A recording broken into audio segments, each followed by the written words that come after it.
I think a lot of people think programming is something that esoteric and sort of beyond their comprehension. It's not like that at all. In fact, there's nothing magical about programming at all. In computer science, we all solve computer science kind of problems every day. We all solve problems every day. Computer science is just taking solutions and putting them in a particular kind of recipe that a computer can understand. And that's code, that's programming. And a lot of computer science programs are trying to build capacity and take more students, but we need good students to be to come to us from the school system. What's really great about this EduGains resource is actually all the way to the far right where there are some sample lessons.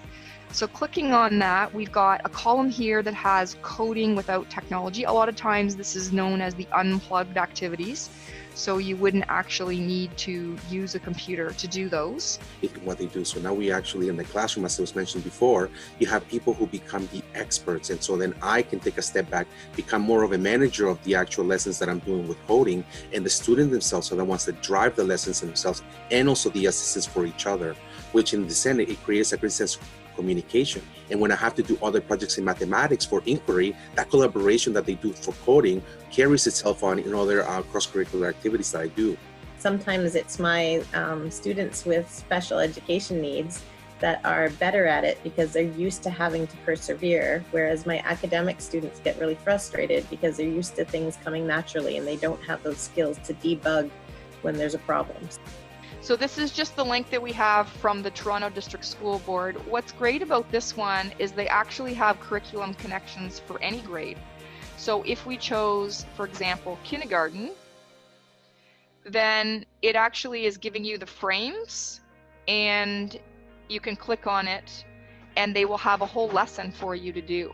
Basically, go to code.org/learn, jump onto Minecraft, and again, the one that we picked was the Minecraft Adventurer, and then you just basically pick your characters, and I would say just close the video and start working with your friends. This picture up in the top right corner is actually, they had to code a pioneer village, and so the Ozobot had to go and visit different buildings within the village. And the kids really like just building their own maps, so you could turn that into, you know, mapping of your community. One of our students did the whole digestive system. So there was lots of ways to integrate it into what we were learning. Decide what you like, what is your passion, and then you can approach that, if you like, from a computer science perspective. We're also trying to work with students and teach them about computational thinking, about breaking problems down, about tinkering and trying different things, about working with partners and trying to come up with a solution. I think it's important when you have a math lesson and you remind them those mistakes that they made when they were doing coding, and how they were able to approach them with a smile or with a positive mindset, and not you just get it here into mathematics. You're just not taking the same approach in math that you were taking in coding. And what you got to do is, in the same way you make mistakes in coding, you're allowed to make those mistakes in mathematics as well.